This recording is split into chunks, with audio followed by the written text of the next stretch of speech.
Let's talk about vouchering education.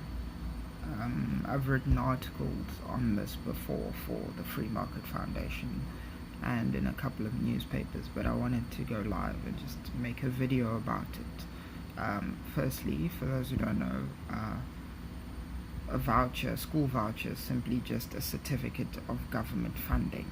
In other words, it acts like a scholarship that you give students or parents of students in order to choose their school based on the constitutional right of every student to learn and have a quality education.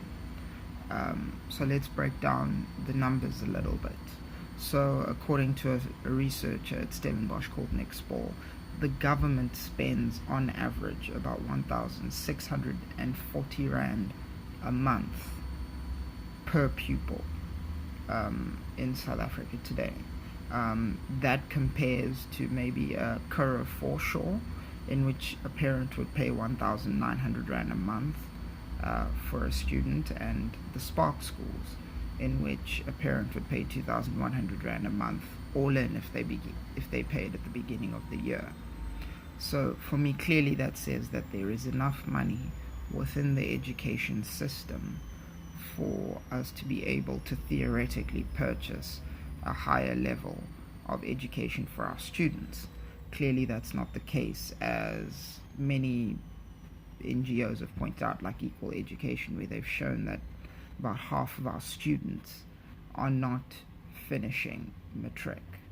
So clearly there's a problem, and the issue isn't the money fundamentally, because we are spending enough money. The issue boils down clearly to how that money is spent. My view is that we must voucher the school system. Now, I don't believe we should do it for the whole school system. I think we need to segment the school system. So what do I mean by that? So for example, my view is that in areas near townships and informal settlements, we need to create specialized zones in which you incentivize private providers like Curra, like Spark, like even schools that are already in areas. In Khayelitsha, there's a great school called Molong Shaba, which is a self-described Pan-Africanist school for girls. An excellent school, 400 Rand a month, already has a waiting list. Leadership College in Manenberg, which has some of the best pass rates in Manenberg's history. 68 of the 71 distinctions in 2017 in Manenberg came from that school. So back to that, I think we need to create specialized zones in which we incentivize private providers of education to build schools within those areas, and in which they can compete for students. I think that's a very good check and balance, as if those providers can compete for students and give low-income parents, which I think most of those parents will be, choice in terms of school choice, because I certainly believe that parents do know what's right for their child for the most part. I think giving low-income parents the same sort of choices as middle-class and upper-class parents is a good thing, because I think giving a parent a sense of agency and choice and power in directing their child's future is a very powerful thing, and I think we shouldn't step away from that. And so I think doing that within those areas will allow us to become more efficient. As for the vouchers themselves, I think that how you divvy up the funds should be determined on a number of factors, which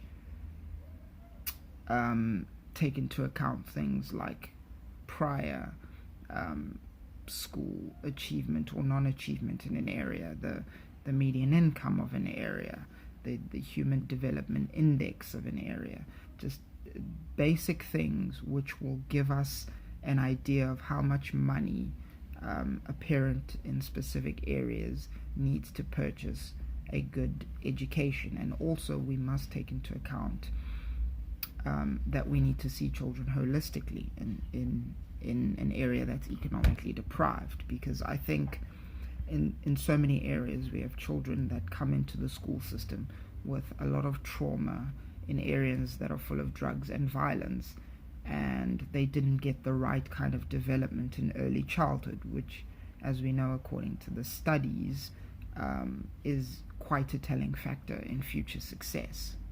And I think with that in mind, you can mandate that those schools have school counselors or social workers and even a school nurse to put in basic levels of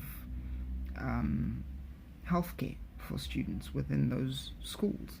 I think this is very important, because I think if we can weight vouchers in a ordered and systematic way in order to purchase a minimum standard of education, and that includes dealing with children developmentally who might struggle at school, not because they are dumb or uncooperative, but because they simply come from backgrounds where they just haven't developed well, they haven't developed properly, they're struggling at home because there's drugs and violence, and there's just a lot of just degradation within the community and the home. And I think it would be unfair to simply settle that onto teachers. I think the incident at Sanssouci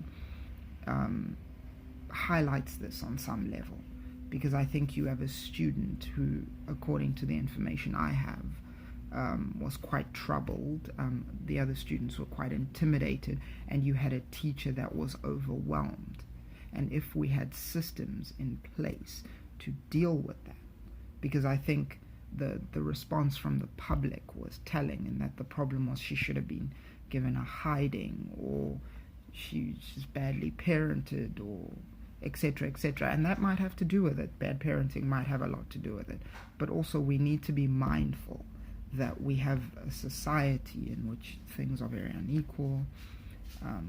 There is a lot of unequal development in terms of children and how their brains develop. Poverty does stunt development, and so we have to take those things into account when we voucher. In terms of suburban schools, my belief is that we have to adopt a kind of charter model. So in other words, one of the examples I can give is that Claremont High was planted by, I think it was Westerford, I stand to be corrected, and part of that plant and part of that school was that there'd be a sharing of teacher resources. And I think this is important, especially with maths and science. I think that the power of education should rest with people who actually teach and people who actually administrate in schools, rather than just bureaucrats who are ideologically driven.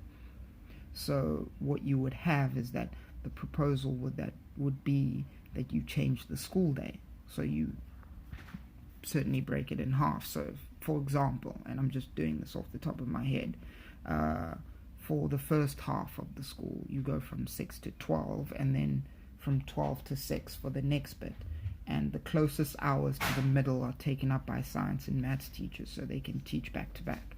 So you would have double the students learning from scarce teacher resources. And my view is that we, or government, needs to be able to speak to those very good Model C schools and private schools in order for them to share their resources. Not in a way that you mandate to them that they have to, but that you speak in terms of public interest and the public good, and you give people who administrate and teach the power to do what they do, what they have chosen to do with their lives, and what they are trained and they are skilled to do. I think those are two very good solutions for two specific situations. There are corollaries we can talk about in another video in terms of how teachers are trained, in terms of linking public transport, as in poor students might have a difficult time getting to those former Model C schools or their plants, or the schools that they've planted, at Claremont, for example. But that's for another video. These two basic fixes, I think, would go a long way, because keep in mind, Curro foreshore charges 1,900 Rand a month.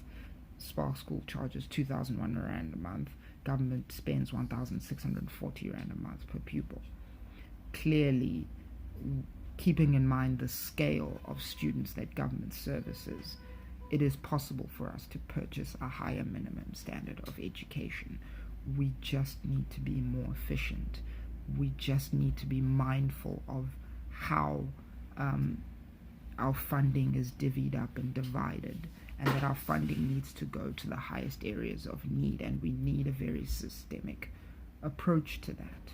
Otherwise, you will have situations in a school like Sanssouci where a child of color, let's keep it real, and a parent of color feels victimized, but you have all these extenuating circumstances in which a child may be troubled, a student may be troubled, or a scholar may be troubled, and they may have issues that need to be dealt with, and need to be dealt with holistically in order for them to learn and reach their full potential.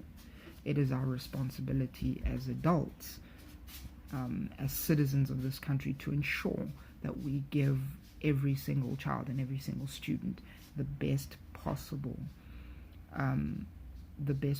means to reach their potential and be productive members of society and to contribute. And right now that's not happening, and that's not a money issue. As much as our Minister of Basic Education has said in the past that education needs more money, no, actually, firstly, we need to be more clinical. We need better, fresher, newer ideas. And in my view, vouchering the school system is a huge part of that. Getting people who are already doing things well is part of that. And quite frankly, Curro schools are already looking at expanding into the township. And my view is that parents in the townships should not have to take much needed money out of their budget when government already has an education budget. Middle class and lower middle class families and vulnerable middle class families are already pressed to the earth with high taxation and high VAT and all the costs of living and a stagnating economy and stagnant wage growth. The last thing they need is to sacrifice more money when there is money to send their children to good schools.